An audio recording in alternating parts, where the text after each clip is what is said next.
Улаанхот хэдэн өдрийн турш залуу авьяаснууд болон нэрт кино уран бүтээлчдийн төв болон хувирлаа.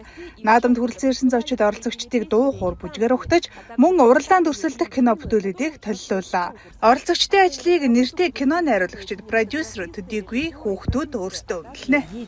Энэ бол маш тод чанартай бүтээлүүдтэй наадам юм аа. Би ихэнх киног нь үзээд амжсан. Та бүхэн энэ хөтөлбөрөөр бахархах эрхтэй. Ялагч хамгийн зохистой байх болно. Тиймээс бид хамтдаа Бурятийн кино урлаг фестивалийн хөгжлийг үргэлжлүүлэн дэмжинэ. Бас дараа нь өөрсдийн бүтээлтэйгээ эргэн ирнэ гэж найдаж байна.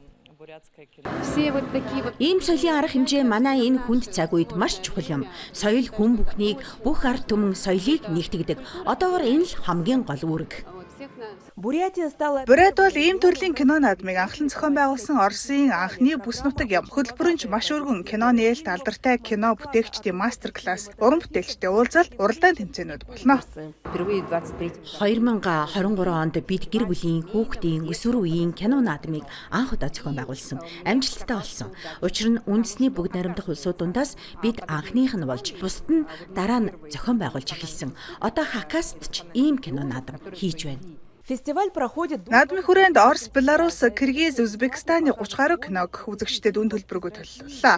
Эдгээрийг Еврозона кинотеатр болон Чайковский нэрэмжит урлагийн коллежид үзэх боломжтой. Хуваарийг Хрустальный нерпёнок кино наадмын цахим хуудасаар үзэж болно. Валентина Цыбикова, Даниил Щербаков, Новости дня.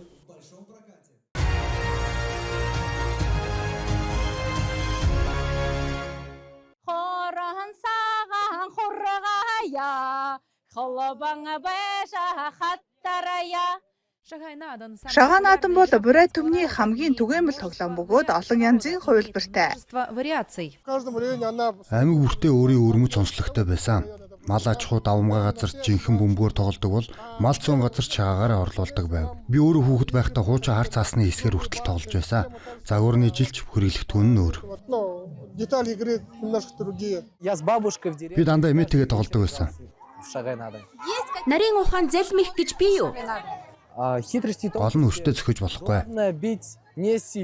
Хамтдаа тоглоё угсаатны наадмыг Посегийн сургуулийн хамт олон зохион байгууллаа. Энд ойролцоогоор 700 хүүхэд төрлөх Бурят хэлийг судалдаг бөгөөд түгээн дэлгэрүүлэхийг зорддог юм.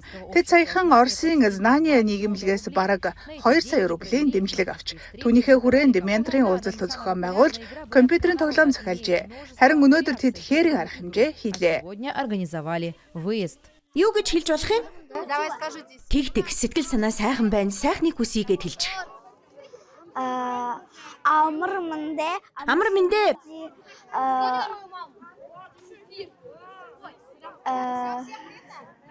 Бурят хэл сайн сураагүй л байгаа. За мөн Орос ардын тоглоомод болох даам, лото, ширээний тоглоомтой хэсэгч байлаа. Үнэхээр шинэ бүхэн бол сайн мартагдсан хуучин гэдэг үг оргүй биш ажээ. Ахмад үеийнхэн хүүхдүүдэд өөрсдөө тоглож өссөн тоглоомуудаа зааж өгдөг учраас ийм үйл ажиллагаа тун хэрэгтэй. Та алинд дуртай вэ? Горих, Орос ардын тоглоом. Горих тоглоё.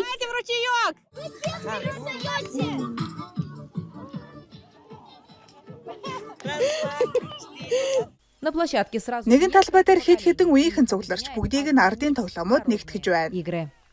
Хүнүүгийн бэхлэлтэд задгаа талбайн дор угсаатны тоглоомын наадам болов. Энэ удаагийн үйл ажиллагаанд бараг 1500 хүн оролцсон бөгөөд хүүхэд, эцэг эх, багш нар бүгд өвөг дээдсийн маань тоглодог байсан тоглоомоос өөрт тохирох сонирхолтой зүйлсээ олж тоглосон юм а.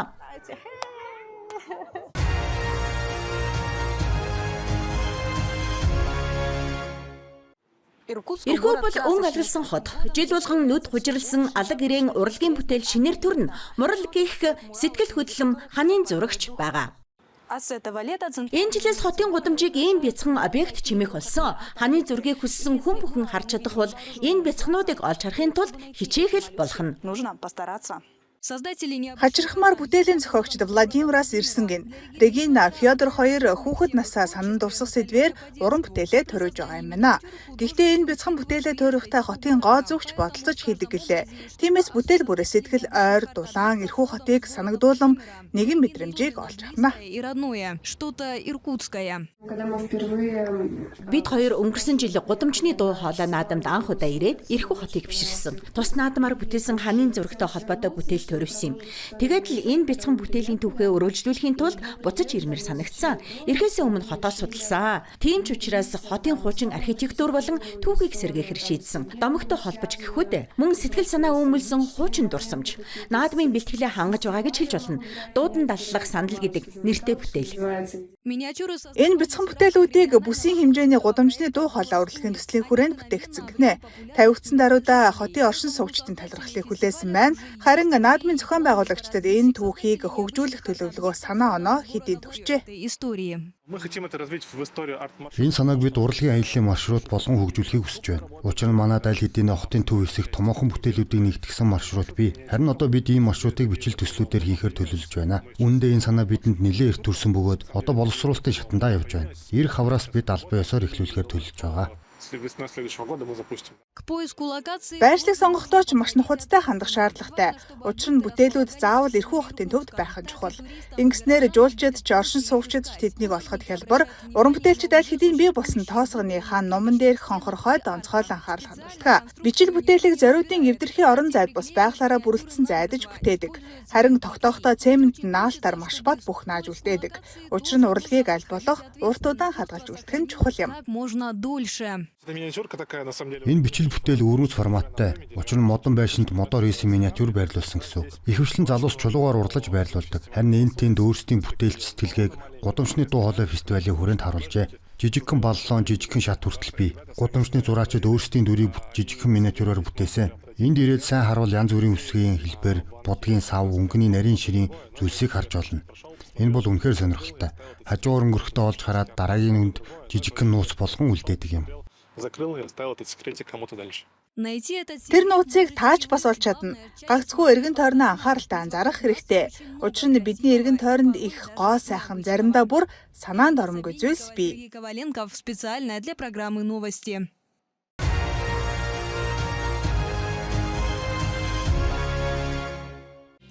Второй год подряд Титовская Титовын Собко 2 дахь жилдээ цаг хугацааны машиныг эвдсэн мэт олон үеийг нэгэнд орцоглуулжээ. Чулуу үеэс 19-р зуун хүртэлх 90 үеийн дүр төрхийг 100-1 гүнээс түүхэн сэргээн дурсах наадмын хүрээнд Сухотны угсаатны археопарк харууллаа. из глубины веков. Бид суралцаж байна. Улс даяарах сэргээн дурсагчдтай харилцааны сүлжээг өргөжүүлж байна. Энэ наадмыг бүс хоорондын үйл ажиллагаа хэмээн нэрлэж болно. Хөтөлбөрөө өргөн хүрээнд гаргаж, байнгын үзэгчдтэй болсон түүхэнд сонирхолтой болж, клубүүдэд нэгдсэн хүүхэд залуус бий болсон нь бидний хувьд маш чухал үр дүн юм. В этом году участие в Энэ жил түүхийн баярт Екатеринбург, Томск, Кемерово, Новосибирскээс сэргээн дурсгалын зохион байгуулагч буюу сэргээн дурсагчд оролцлоо. Мэдээж нутаг нутгийнхан ч ирсэн бөгөөд зочдыг декабристууд мөн Нерчинскийн уурхаан комендант Станислав Липарский өөрийн биеэр ирсэн мэт угтлаа. Түүнийг өвөр байгалийн фронт түүхэн клубын Петровск өвөр байгалийн салбарын удирдагч Дмитрий Головин бүтээсэн. Бидний хувьд 19-р зуун декабристуудын үеийг харуулах нь чухал юм. Манай хотод 71 декабрист цөлөгдөн ирж байсан. Тиймээс энэ цаг үеийг сэргээн дурсахгүй байх нь нүгэл байлгүй. Та эндээс 19-р зууны 20 дугаар хагастай, бүр 20 дугаар зууны их үедээ ч холбогдно. для гостей фестиваля Наадмын зочдод хэдэн зууны өмнөх эд өлгийн зүйлсийг дэлгэлээ. 1764 оны тамхины хайрцаг, цөлөгдөгсдийн гав, мөнгөн зоос гэрэл зурх хүртэл байна. Мөн дурсгалын бэлэг худалдаж авах боломжтой. приобрести для себя сувениры на память. Купить товар хорошо. Бэлэг худалдаа авах сайхан ч өөрийн гараар бүтээх нь бүр ч үнэтэй юм. Танд туршлагатай урчууд туслах болно. Хүссэн бүхэнд бүс сүлжиж, сумны өшөөд сутгах, эсвэл арьсан эдлэл хийхээс сонгоо оролцож байлаа. Создание изделий из кожи. Оценить свои навыки в Зочид өөрийн ур чадвараа шалгах боломжтой 14 гаруй талбарын мастер класст оролцлоо. Тэдний нэг нь 17 дугаар зууны анхдагчдын бэхлэлд орчмоор байрлаж байлаа. Энд Кемеровогийн арьсан эдлийн мастер Андрей Нисковский ажиллаж байна. 20 жилийн өмнө энэ ховор мэргэжлэр хичээлж эхэлсэн тэрээр өнөөдөр дэлхийд танигдсан хүн болжээ. известны на весь мир. Би дэлхийд хамгийн нэр үнэтэй 5 мастеруудын нэг. Биднээс 2 нь Оросд, 1 нь Герман, 2 нь Туркт бий. Миний бүтээлүүд манай улсын түүхийн музей, Тулагийн Тевсгийн музей, мөн гадаадад Шанхай Туркийн армийн музейд хадгалагдж байна. Музей армии Турции. А здесь, к примеру, гости... Мөн зочид эрт болон хожуу дундад зууны хуйг өмсөж үзэх, бүр өөрийн гараар цагирах туйг сүлжих боломжтой байлаа. Үдсгэлэн худалдаа хоолны талбай бэлэг дурсгалын мухлаг, гар урлын өргөө, элдний тулаан, хавчаахаагаар харвах гээд арга хэмжээ өргөн хүрээтэй боллоо. Фестивалийн зочид өөрт хэрэгтэй сонирхолтой бүхнийг мэдэж авлаа. Харин эрхчил арга хэмжээ бүрч өргөн цар хүрээтэй болно гэж зохион байгуулагчид амлалаа.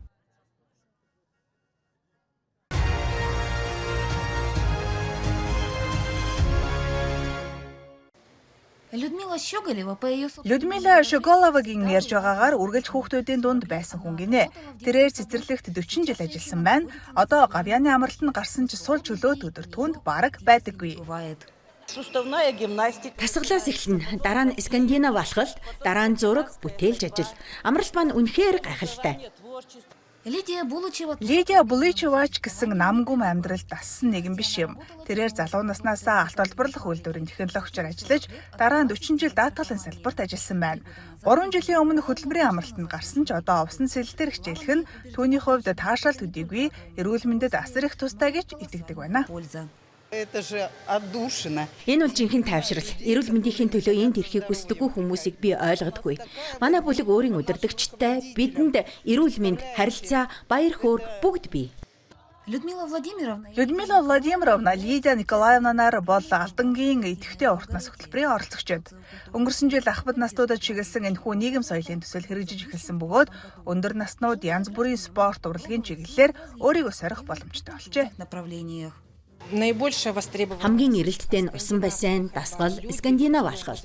Манай ахмад наснууд идэвхтэй амьдралын хэв маягийг хүсэж байна. Тэд дуулдаг, зурдагч, спортын үйл ажиллагаанд хамгийн идэвхтэй оролцдог. Плавание составляет Усан сэлэлт бол төслийн нэг чиглэл. Энэ бүлэг өнгөрсөн жил хичээлж эхэлсэн бөгөөд намар болсноор сургалт дахин эхэлж шинэ гишүүд нэмэгдэжээ. любителей пловцов пополнился. Олон хүн хэдийн 2 дахь жилдээ хичээлж байна. Шинээр нэгдсэн хүмүүс ч олон. Хүн бүрт хувь хүний онцлог тохирсон арга барил хэрэгтэй. Зарим нь айдаг, зарим нь итгэлтэй сэлж эхэлдэг юм. Участниками проекта Алдангийн идэвхтэй уртнаас хөтөлбөрийн хүрээнд өдгөө 200 гаруй хүн оролцож байна. Одоогоор 6 чиглэлээр ажил явагдаж байгаа бөгөөд цаашид шинэ талбай боломжууд нэгтгэхээр төлөвлөгдөж байна. Тухайлбал ойрын өдрүүдэд энергетик спорт зохицолборт усан аэробикийн сургалт эхлэх гэж байна. по аквааэробике. Татьяна Вахнина, Сергей Шипачев, Александр Лукин, Алдан.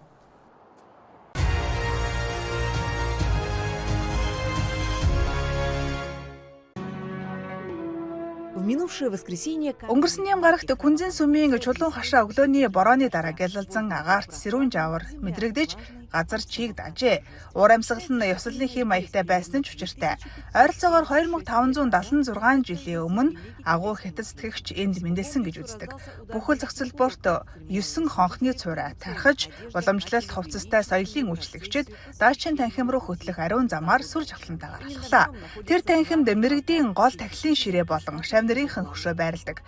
Дараа нь хүрэл хонхны их шиг сонсогдож, зочид агуу мэрэгдийн хөшөөнд 3 та мөргөж, цаг хугацаа хил хязгаарыг давсан хүндлэлээ илэрхийллээ. границы и время. Маш эрхэмсэг үйл ажиллагаа байлаа. Ёсол үнэхээр сүр жавхлантай гайхалтай болсон.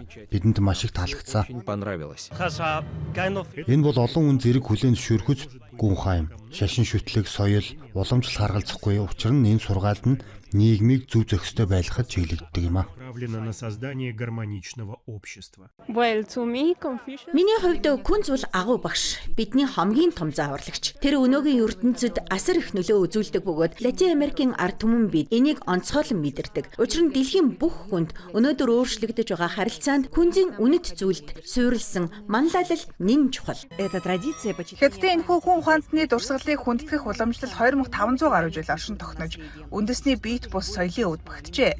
Цюфу хотоос эхлээд дэлхийн хамтын ажиллагааны талбаруудад хүртэл Күнзийн үзэл санаа өнөөдөрч хүн төрөлхтний зөвх сэтгэлд гүн гүнзгий хүрч байна. Алиса Косюк, Сяжусюэ, Сижитян.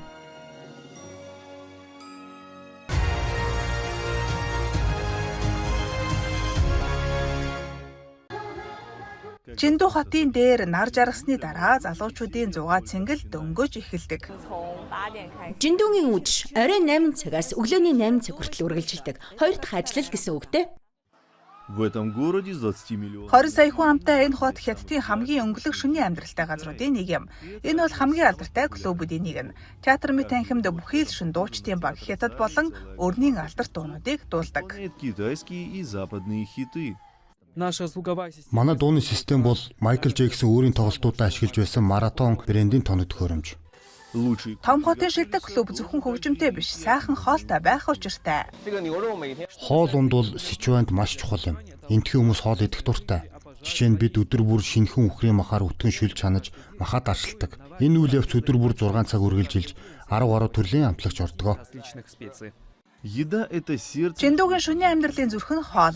Үдэш бүр элбэг дэлбэг орой хоолоор эхэлж төрөл бүрийн зуршаар үргэлжилж шөнийн дуртай хоол болох шарсан махаар өндөрлөнө. Энэ жижигхэн шорлог тоолж баршгүй олон жижиг дунд бизнесийнхний орлогыг хангадаг. Среднего бизнеса. Манай ресторан оройн 5-аас өглөөний 9 цаг хүртэл нээлттэй. Бид өдөрт 16 цаг ажилладаг. Тийм болохоор үнэхээр хүнд. Гэхдээ энгийн хүний хувьд тусгай ур чадвар шаардагддаггүй. Зөвхөн шаргуу хөдөлмөрлөж шөнийн ээлжинд бэлэн байх хэрэгтэй. Энэ бизнесийн ачаар би анхны байрныхаа эзэн нь болсон. Тиймээс би ажилдаа үнэхээр хайртай. В прошлом году муниципалитет. Өнгөрсөн жил Чиндүүгийн захиргаа жижиг бизнесийг дэмжих зорилгоор 55 арга хэмжээ хэрэгжүүлж эхэлсэн. Түүний нэг нь үйлчилгээний газруудад гадна талбайд ширээ байрлуулахыг зөвшөөрсөн явдал юм. На открытом воздухе. Ширээгээ гадна гаргахыг хориглдог байсан үед бид хаалгаа барих тухай хүртэл бодож байлаа. Харин одоо гадаа хідэн ширээ тавих боломжтой болсон тул ажил маань эрс сайжирсан. Байдал улам дээрдэж байна. Төрийн бодлого үнэхээр дэмжлэг болж байна. Среди бизнесменов. Өнөөдөр хэрэглэгчид мөнгөө дэмий өрөхгүй байгаа тул бизнес эрхлэгчид орлогоо нэмэгдүүлэхийн тулд бүхнийг хийж байна. Иймээс олон үйлчилгээний газар өдгөө 24 цагаар ажиллах болсон. Суточно. По словам экспертов, для Китая Мэргэжилтнүүдийн үзэж байгаагаар Хятадын хувьд шөнийн эдийн засгийн хэрэглээг идэвхжүүлэх, улмаар эдийн засгийн хөгжүүлэлд шинэ урам өгөх чухал хэрэгсэл болж байна. экономики. Александр Яровой, CGTN.